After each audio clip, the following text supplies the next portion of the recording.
느헤미야 6장 1절부터 9절입니다.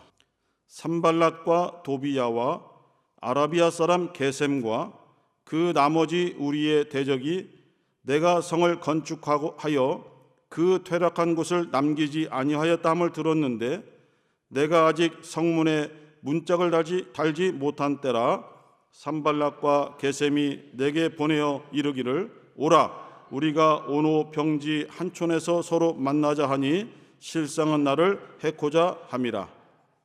내가 곧 저희에게 사자들을 보내어 이르기를 내가 이제 큰 역사를 하니 내려가지 못하겠노라. 어찌하여 역사를 떠나 정지하게 하고 너희에게로 내려가겠느냐 하매 저희가 4번이나 이같이 내게 보내되 나는 여전히 대답하였더니 산발랏이 5번째는 그 종자의 손에 봉하지 않은 편지를 들려 내게 보내었는데 그 글에 이르기를 이방 중에도 소문이 있고 가스무도 말하기를 네가 유다 사람들로 더불어 모반하려 하여 성을 건축한다 하나니 네가 그 말과 같이 왕이 되려 하는도다. 또 네가 선지자를 세워 예루살렘에서 너를 들어 선전하기를 유다의 왕이 있다 하게 하였으니 이 말이 왕에게 들릴지라. 그런즉 너는 이제 오라 함께 의논하자 하였기로 내가 보내어 저에게 이르기를 너의 말한 바 이런 일은 없는 일이요 네 마음에서 지어낸 것이라 하였나니 다같이 이는 저희가 다 우리를 두렵게 하고자 하여 말하기를 저희 손이 피곤하여 역사를 정지하고 이루지 못하리라 함이라. 이제 내 손을 힘있게 하옵소서 하였노라. 아멘. 반대를 극복하자, 반대를 이기자, 반대를 물리치자, 이러한 제목으로 함께 하나님의 말씀을 나누고자 합니다. 우리가 살아오면서 수많은 꿈들을 가졌습니다. 그리고 구체적인 계획을 세우기도 했습니다. 그리고 어느 정도 그것을 실행으로 옮길 때도 있었습니다. 그런데 어떠한 사람에 의해서 또는 어떠한 환경에 의해서 나의 뜻이 막히는 거예요. 내 뜻을 찬성하거나 그래 그렇게 한번 뜻을 세웠으니 한번 해봐 하고 격려하는 것이 아니라 안 돼. 너의 그 생각은 이미 잘못됐어. 그 뜻을 세워서 네가 움직이게 되면은 너는 큰 실패를 하게 돼. 이미 내가 겪어봤어. 그러니까 너는 그 뜻대로 하면 안 돼 하고 반대를 하는 경우가 많이 있어 왔습니다. 물론 반대가 없이 승승장구하신 분들도 많이 있겠죠. 특히 청소년기 또 사춘기 때에는 부모들과 또 선생님들과 많은 갈등을 일으키죠. 왜 번번이 내가 하는 것마다 안 된다고 그래 하면서 이제 소리를 빽지르고 방문을 닫고 밥을 먹지 않고 방 안에서는 간식 먹으면서 안 먹고 반대하면서 결국은 뛰쳐나가기도 하고 가출도 하고 막 그러죠. 부모들은 그 시절을 겪어왔기 때문에 너의 지금 그 선택이 너는 하고 싶지만은 우리가 볼 때는 매우 위험한 일이야. 반드시 실패하게 돼 있어 하면서 가로막기도 하죠.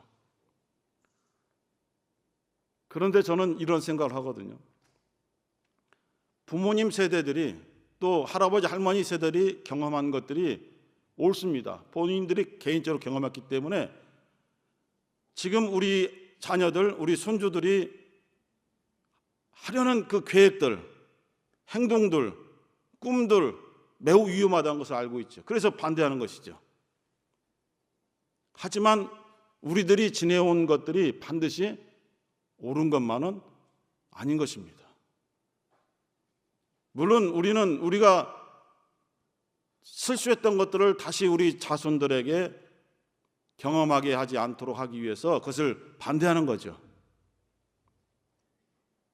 하지만 우리가 경험했던 것들이 100% 다 옳은 일이었다라고 말하기는 어려운 것이 있습니다. 또 사춘기를 지나서 이제 결혼 정년기를 앞두고도 또 반대에 부딪히기도 하잖아요. 좋아하는 사람이 있지만은 부모가 반대해요. 어른들이 반대해요. 딱 봐도 아니야. 그러나 사랑의 무슨 깍지죠? 손깍지인가요? 콩깍지가 씌우게 되면은 안 보여. 모든 게 좋아. 모든 게 침을 질리려도 예쁜 침으로 보여. 이런 모든 것이 다 좋아 보여. 그래서 어른들이 아무리 그 딱 모습을 보고 저 사람은 눈이 좀 이상해. 눈빛이 이상해. 저 사람 행동을 보면은 딱 보여. 그래서 반대하는 거야. 하지만은 전혀 귀에 들어오지 않죠.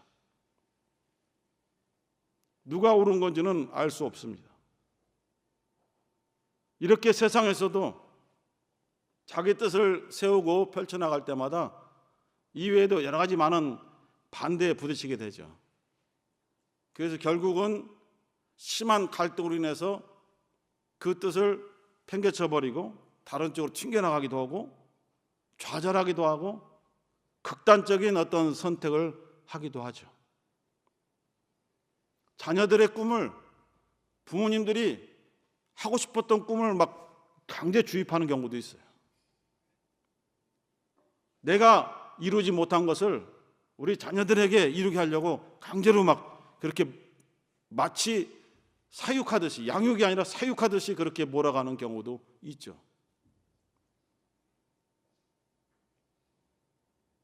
어떤 가정에서 너는 무조건 S대로 가야 돼. 가기 위해서 잠을 3시간 이상 자면 안 돼. 조금만 흐트러지면은 몽둥이를 막 때려요, 애를. 고등학교 때.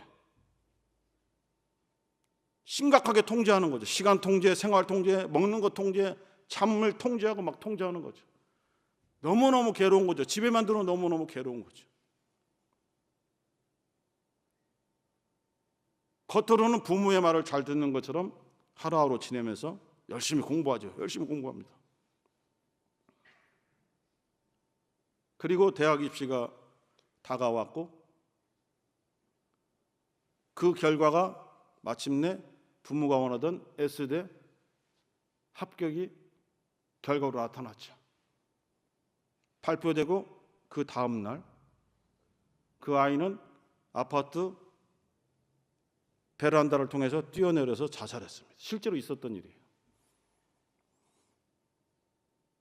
과연 부모가 원하는 대로 아이를 그 방향을 잡아서 이끌어 주어 이것은 너의 성공을 위한 거야.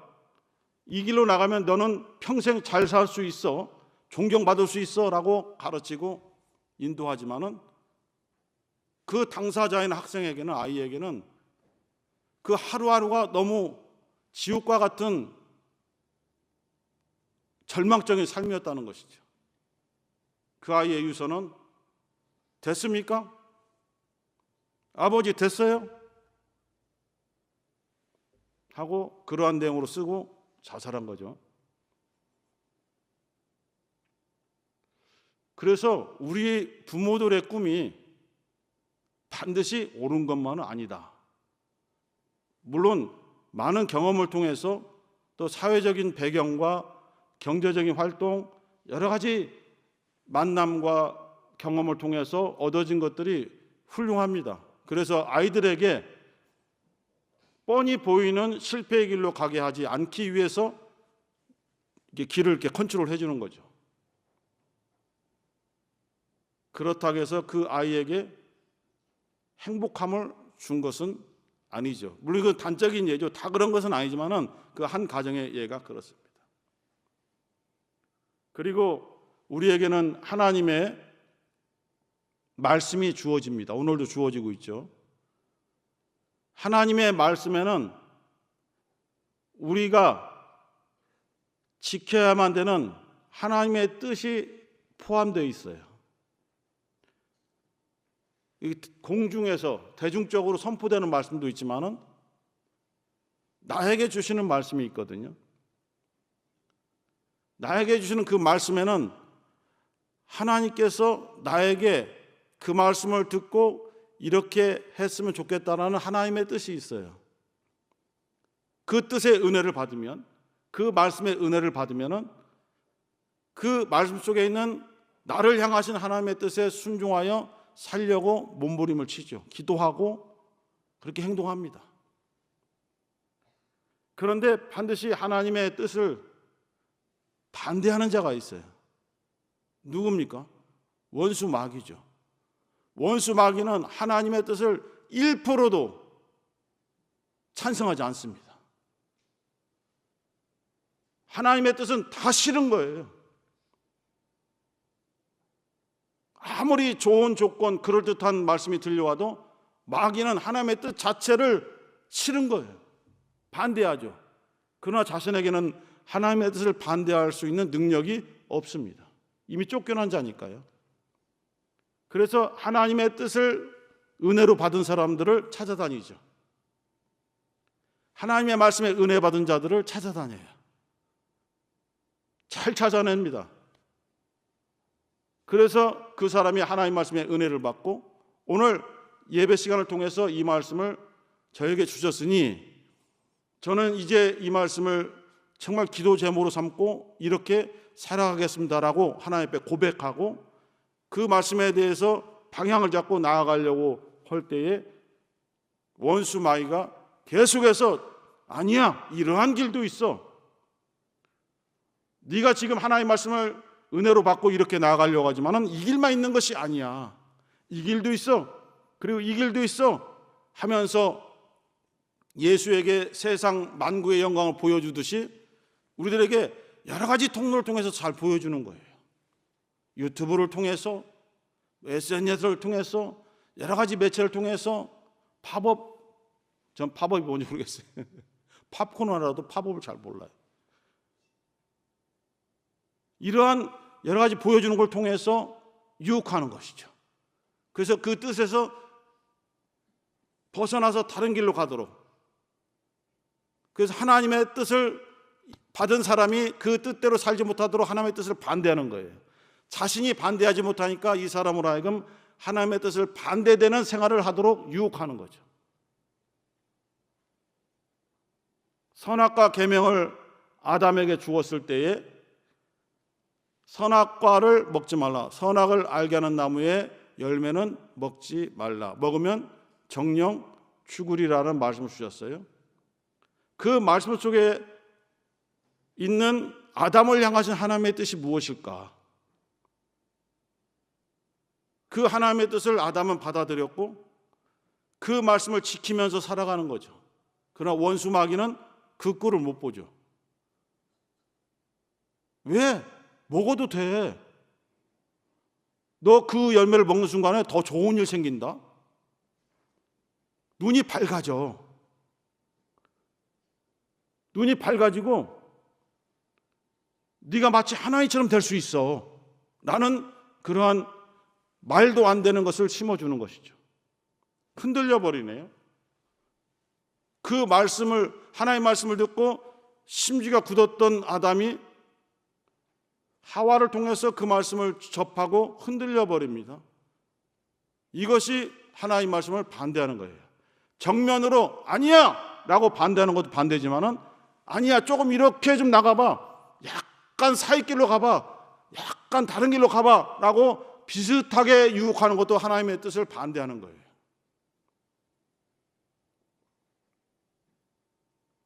이와 같이 이 성경 역사를 통해서도 우리 개인을 통해서도 원수 마귀는 우리로 하여금 하나님의 말씀에 은혜 받지 못하도록 막아섭니다. 하지만 막을 수 없거든요. 성령의 역사로 우리들의 심령 속에 임하는 하나님의 말씀, 하나님의 은혜를 결코 막을 수 없거든요. 원수가 방해하는 가운데서도 은혜를 받거든요. 그럼 그것으로 마귀가 물러가느냐? 물러가지 않죠. 그 은혜 받은 것을 실행하지 못하도록 또 반대하는 거예요. 여러 가지 유혹을 통해서. 하나님은 우리 모두 각자에게 말씀을 통해서 나는 너를 향한 하나님의 내 뜻이 있어라고 밝혀주십니다. 이렇게 똑같은 시간대에 한 목사의 말을 입술을 통해서 선포되지만은 이곳에 있는 분이나 예배당에서 또 개인적으로 유튜브를 보는 모든 사람들이 다 각각 자기에게 주시는 말씀으로 받을 수도 있습니다. 그리고 자기와 관계없는 사람도 있죠. 이 하나님의 뜻이, 하나님의 말씀이 도대체 나에게 어떻게 다가오는가를 우리는 마음의 문을 열고 생각을 해봐야 돼요.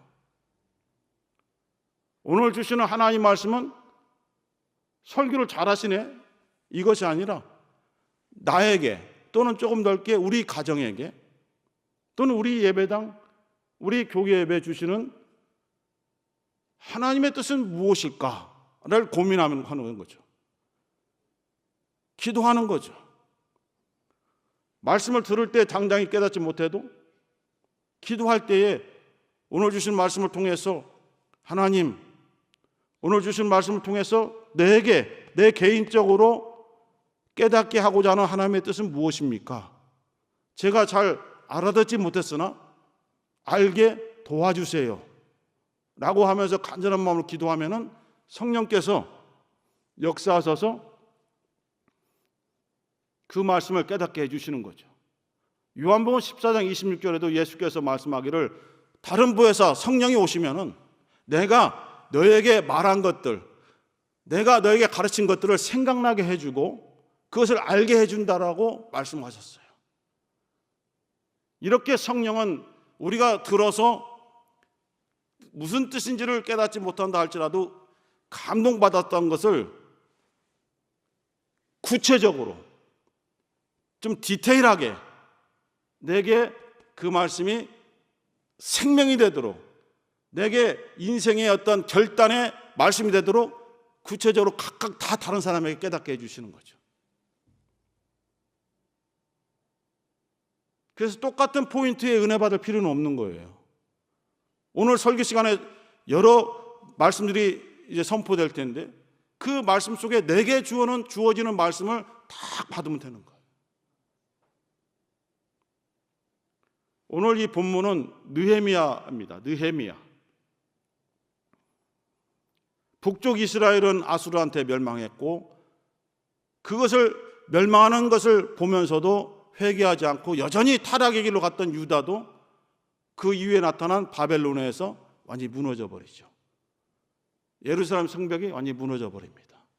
그리고 포로로 끌려가죠. 70년 동안 포로 생활하잖아요.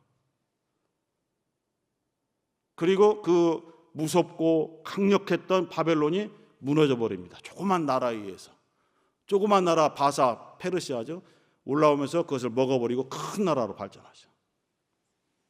그리고 오늘 이 본문에 나타난 느헤미야는 그 페르시아 왕 중에서 아닥사스다 왕이라는 그 왕 시대에 살았던 사람이에요.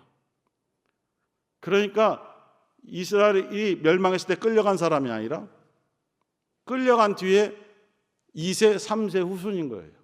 우리 제1교법이 2세, 3세 하듯이 거기서 태어나고 거기서 태어난 후손인 거죠. 그 느헤미야가 그 환경 속에서도 기도하면서 왕의 높은 관리가 되었어요. 술 맡은 관원장으로서 높은 지위에 올랐어요. 성공한 것이죠. 그러나 느헤미야는 성공한 것으로 보지 않아요. 항상 마음속에 자기 조상들의 고향, 우리의 고향 예루살렘을 생각하는 거예요. 바벨론 왕국 때 그 성이 무너졌다고 하는데 어떻게 되었을까? 예루살렘은 어떻게 되었을까를 항상 궁금해하는데 마침 친구들 중에서 그 예루살렘을 다녀온 사람의 소식을 듣게 되었어요. 완전히 폐허가 됐다는 거예요. 예루살렘이.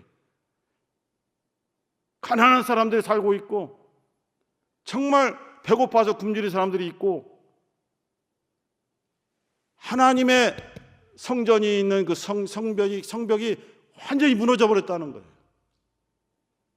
그 말을 듣는 순간에 눈물을 흘리면서 어떻게 할지를 모르는 거예요. 자기는 머나먼 고국에서, 머나먼 나라에서 2세, 3세의 후손으로서 어떻게 할 수 있는 위치에 있지도 아니하고 눈물을 흘리면서 하나님, 왜 저에게 그 소식을 알게 했습니까? 제 귀에 예루살렘이 폐허가 된 것이 들리게 하신 이유가 있을 거 아닙니까? 하나님의 성전이 무너졌다는 소식이 제게 들어왔을 때 제 마음이 찢어지게 하셨는데 그렇게 하신 이유가 있을 거 아닙니까? 라면서 기도하면서 하나님께서 주시는 말씀을 이 느헤미야가 해석하기로 이렇게 해석이 된 거예요. 네가 하나님의 성전, 성벽을 세워라! 이렇게 들은 거예요. 직접 그렇게 말씀하지 않았지만은 그 소식을 듣고 하나님께서 자기에게 원하시는 뜻이 무엇일까를 계속 기도하면서 고민한 거예요.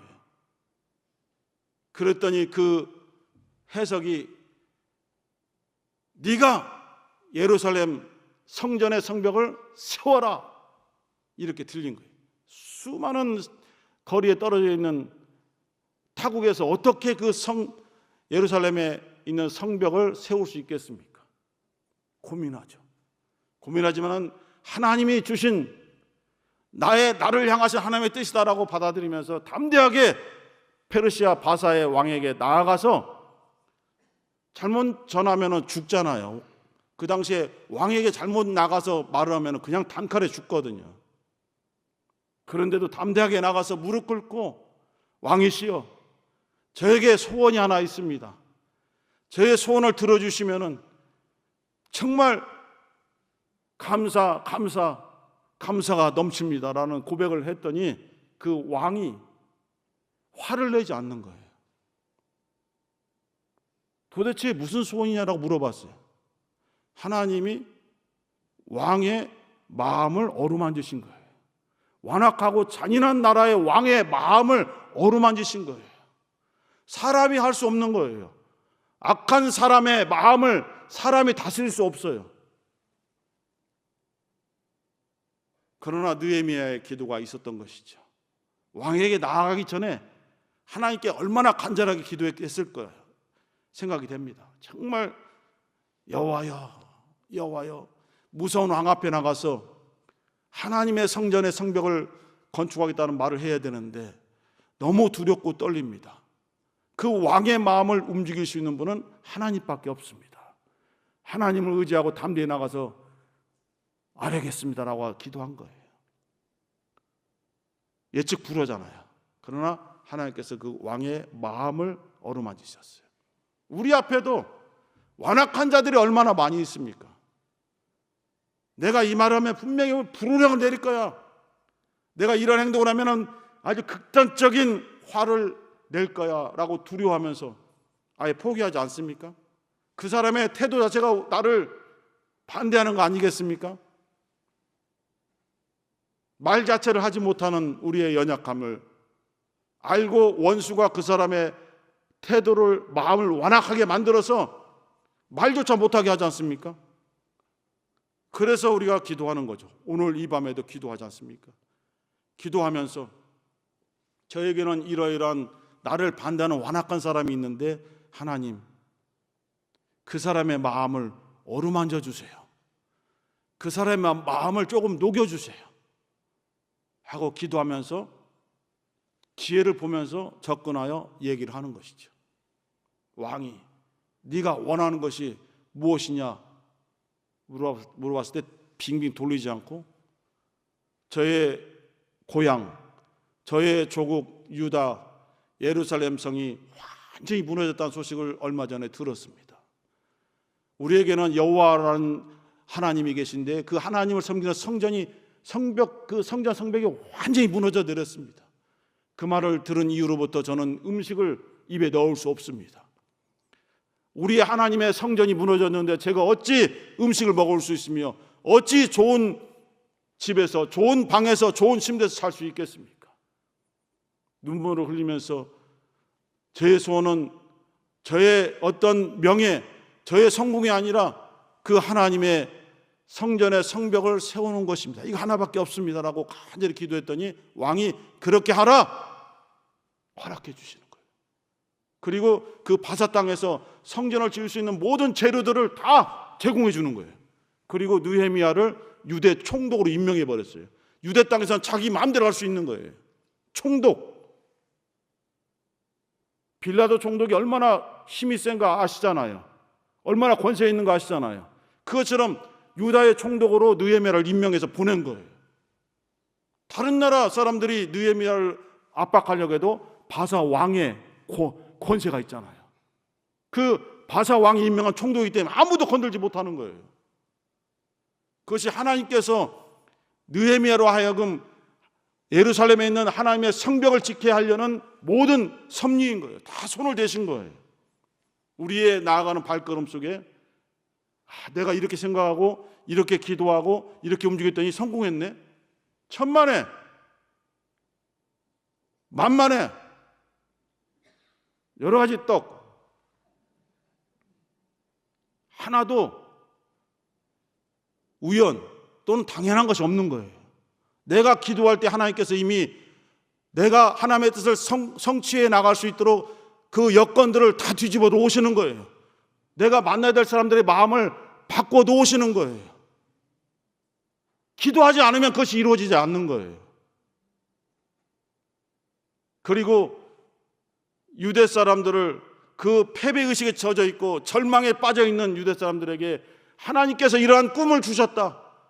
이것은 나 혼자 못하니 함께 합력해서 하나님의 성전의 성벽을 다시 세워야 된다라고 그 말씀을 선포하는데 그 말씀이 계속 유대 사람들의 마음속에 막 꽂히는 거예요. 막 꽂혀서 그렇게 성벽을 건축하는데 동참하지 않고선 견딜 수가 없는 거예요. 함께 쳤죠. 성벽을 쳤습니다.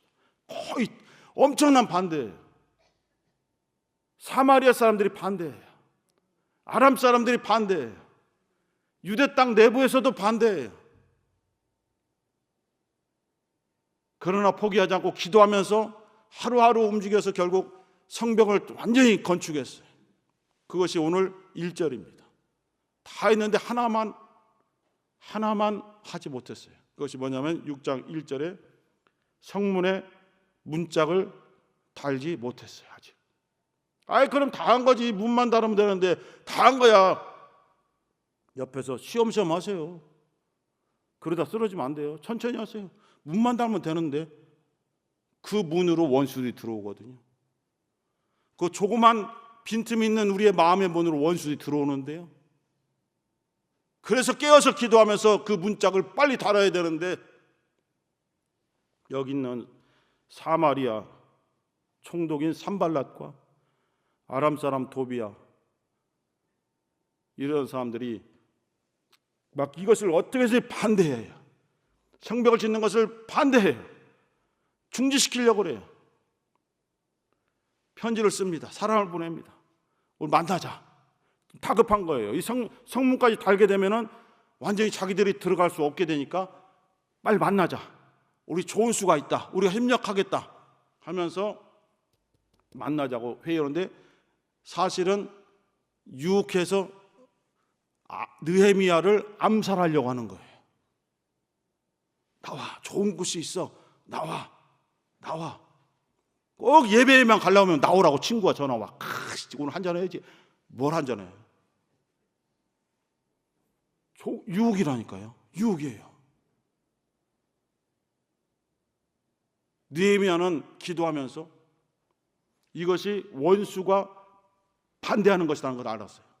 원수가 하나님의 뜻을 반대하는 것이다. 성벽을 세우고 성문을 다는 하나님의 뜻을 반대하는 것을 알게 됐어요. 안 간다 이거예요.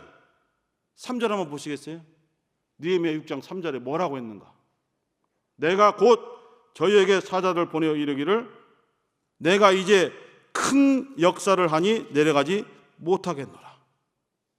어찌하여 역사를 떠나 정지하게 하고 너희에게로 내려가겠느냐. 사람들의 눈에 볼 때는요 흙먼지가 날리는 곳에서 그 막 벽돌 같은 걸로 또는 진흙덩어리로 막 성벽을 만드는 거예요. 노가다 하는 거예요. 그런데 느헤미야는 그것을 하찮은 일로 받아들이지 않고 먼지를 뒤집어 쓰고 진흙에 묻히는 그 옷에 막 더럽혀지는 그것을 생각하지 않고 이거는 하나님께서 우리에게 주신 위대한 역사야. 하나님이 우리에게 맡긴 큰 역사야. 아무리 좋은 것이 있어도, 아무리 우리에게 필요한 것들이 많이 있다 할지라도 어떻게 하나님이 우리에게 주신 큰 역사를 정죄하고 내가 너에게로 갈 수가 있느냐. 하나님의 일을 마치지 못했는데 어째서 너와 같이 마시면서 먹고 마시면서 시당 나갈 수 있느냐. 갈 수 없다라고 딱 못 박았어. 계속 유혹하죠. 산발랏이 몇 번이나 보냈어요? 사람을 4번 보냈어요. 4번. 제갈국명도 3번이면 움직인다는데 4번을 보냈어요. 움직이지 않죠.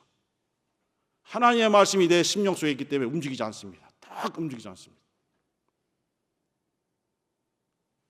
예수님께도 원수가 접근해서 계속 말합니다. 돌을 떡으로 먹어봐. 성벽에서 떨어져봐. 내게 경배하면 다 줄게. 예수님은 움직이지 않습니다. 왜?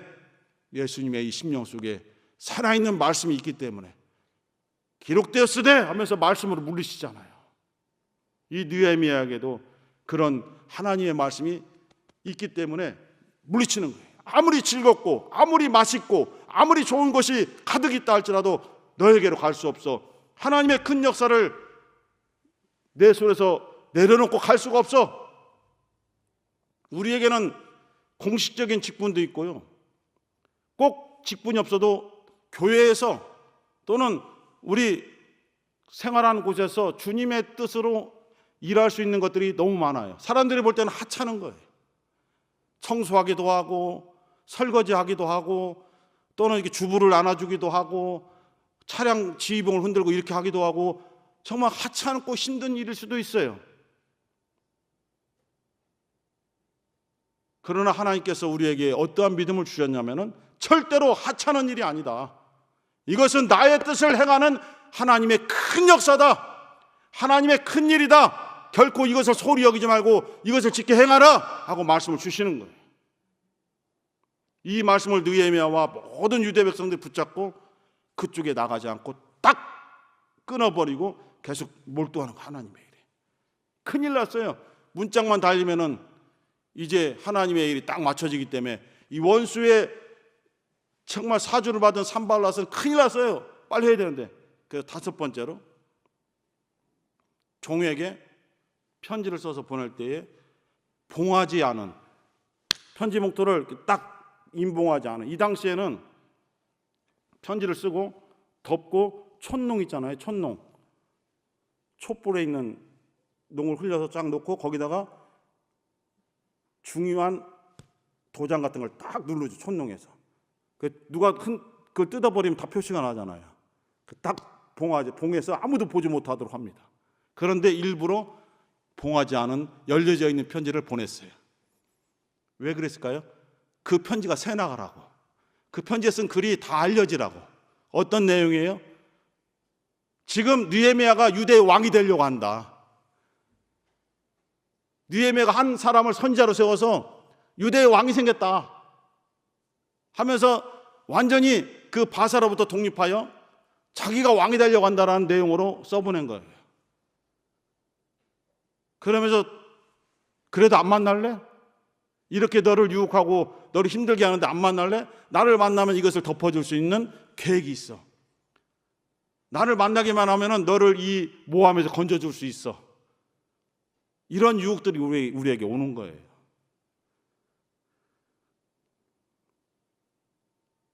우리의 생활 속에서 오는 거예요. 원수가. 구체적으로 어떻게 여러분들에게 접근하는지는 여러분이 아시잖아요. 여러분만이 아십니다. 참 뿌리치기 어려운 곤란한 일들이 정말 많아요. 이 사람의 일만큼은 거절할 수 없는 일이 많아요. 정말 의존할 것 같아요. 할 수 없이 한번 이렇게 해주게 되면 끌려 들어가는 거죠. 계속 끌려 들어가는 겁니다. 그래서 느헤미야가 뭐라고 하냐면은 이것은 없는 일이었어. 나는 이런 일을 한 적이 없어. 그리고 네가 지금 지어낸 말이잖아. 이 원수야, 네가 꾸며낸 말이잖아. 마귀는 거짓말장이잖아요. 거짓말장입니다. 단호하게 말합니다. 절대 타협하지 않고 이것은 네가 꾸며낸 거짓말이잖아. 이렇게 해서 우리들을 피곤하게 만들고 하나님의 우리에게 주신 사명을 감당하지 못하게 하려고 우리를 주저앉히려고 하는 것이잖아. 이것을 어떻게 해야 될까? 마지막으로 9절에서 이렇게 기도하면서 마칩니다. 우리 9절 한번 보겠습니다. 느헤미야 6장 9절 시작. 이는 저희가 다 우리를 두렵게 하고자 하여 말하기를 저희 손이 피곤하여 역사를 정지하고 이루지 못하리라 함이라. 이제 내 손을 힘있게 하옵소서 하였노라. 하나님, 원수가 이렇게 우리로 하여금 힘을 빠지게 만들고 피곤하게 만들고 해서 주님의 일에서 손을 놓게 만들고 있습니다. 절대로 하나님의 이 뜻에서 하나님의 일에서 손을 놓지 않도록 내 손에 힘을 주시옵소서. 내 손을 힘있게 하여 이것을 하나님의 말씀을 꼭 붙잡게 하여 주옵소서. 이렇게 기도하는 거예요. 우리도 우리의 생활 속에서 얼마나 원수들이 하나님의 일 좀 잠깐 놔봐. 왜 이것만 붙잡고 있어? 이 바보야 멍충아. 이거 말고도 좋은 일이 얼마나 많아. 손을 떼고 저걸 잡아봐 하고 유혹을 하는 거예요. 놓는 순간에 여러분들은 완전히 끌려 들어가는 거예요. 놓는 순간에 어떻게 기도해요? 힘은 빠져가요. 놓칠 것 같아요. 절벽에 매달려 놓칠 것 같아요. 하나님, 내 손을 힘있게 하여 주옵소서. 하나님, 하나님의 말씀 붙잡은 내 손을 힘있게 하여 주옵소서. 하나님의 뜻을 하려고 하는데 이 믿음을 힘있게 하여 주옵소서. 이렇게 우리는 계속 달려온 거예요. 얼마나 많은 유혹이, 얼마나 많은 환경들이 우리로 하여금 이 손을 놓게 만들려고 얼마나 유혹하고 힘들게 하였습니까? 놓고 싶은 마음이 굴뚝 같은 거예요. 왜? 너무 힘드니까. 손톱이 다 빠져나게 생겼으니까. 이해합니다. 그러나 우리는 지금도 벼랑 끝에 마지막 힘을 다해서 붙잡고 있는 거예요. 우리 힘으로 못 버팁니다. 우리 힘으로는 결국 놓게 되어 있어요. 그래서 하나님, 내 손을 힘있게 하옵소서. 내 손을 붙잡아 주시옵소서. 바닷물 속에 빠져들어가도 주님이 손을 내밀어 잡아주시면 물속에서 끌어올려 배에 올려주십니다. 우리 주님의 손이 여러분의 손을 붙잡아야 돼요. 이게 주님의 힘이에요. 주님의 힘으로 힘있게 하옵소서가 정답이죠. 우리 사랑하는 성도 여러분, 힘들고 어려운 시간들은 계속될 수밖에 없습니다. 하지만 우리가 기도해야 되는 것은 기도해야 원수의 계획을 알고 원수를 물리칠 수 있고 이 어려운 절망 속에서도 내 손에 힘을 주옵소서, 내 손을 힘있게 하옵소서라고 기도할 때에 내 육체에서 나오는 힘이 아니라 하나님이 주시는 능력의 힘이 나를 붙잡아 하나님의 뜻을 반드시 이루게 해주시는 거예요. 여러분이 있는 곳, 여러분들이 하는 일, 하찮은 일이 하나도 없습니다. 다 소중한 거예요. 다 귀한 일이에요. 왜 귀중하냐? 왜 소중하냐? 하나님이 여러분에게 주신 일이기 때문이죠. 오늘 주신 말씀 속에 내게 주신 말씀이 있는 거예요. 지금 당장 내게 무슨 말씀 주셨지? 생각나지 않을 때 기도하는 거예요. 오늘 설교 말씀을 통해서 내게 주시는 하나님의 뜻은 무엇입니까? 라고 하나님께 물어보세요. 물어보세요. 오늘 그 소식을 구체적으로 듣지 못해도 또 기도하는 거예요. 생활 속에서 하나님의 뜻이 저에게 임하셨는데 그 뜻이 무엇일까요? 제가 우둔하여 알지 못하지만은 깨닫게 해주세요. 그리고 그 말씀을 붙잡고 주의 말씀에 순종할 수 있는 내 손에 힘을 주옵소서 라고 기도하는 거예요. 우리 사랑하는 개혁 성도들이 기도에 지금 힘을 내고 있습니다. 안 나온 사람들을 뭐라 할 것이 없이 오늘 모인 사람들이 힘있게 기도하는 거예요. 안 나온 사람 미워할 거 없습니다. 내가 이 자리에 나왔으니 열심히 기도하는 거예요. 힘을 다하는 거예요. 우리들의 이 기도가 하나님의 마음을 감동시킬 거라고 확신합니다. 우리의 이 작은 소리가, 작은 손짓이 하나님의 마음을 움직일 수 있으라고 확신합니다. 우리의 기도는 그렇게 지금까지 진행되어 온 것입니다. 사랑하는 성도 여러분, 오늘 기도하실 때에 오늘 주신 말씀이 이게 오래전에 있었던 느헤미야 사건이 도대체 내게 무슨 뜻입니까? 우리 가정에 이 말씀을 들려주신 하나님의 뜻이 무엇입니까? 그것을 물어보세요. 그리고 정말 깨달아지면 그 말씀을 놓치지 않도록 내 손을 힘있게 앞서서 이렇게 기도하시면서 오늘 주어진 시간 동안에 기도에 성공하시기를 주의 이름으로 축원합니다. 이 시간 우리 한번 주여 한번 부르시고 내게 주신 하나님의 뜻을 알게 하옵소서, 내 손에 힘있게 하옵소서. 우리 주여 한번 부르시고 기도하겠습니다. 주여!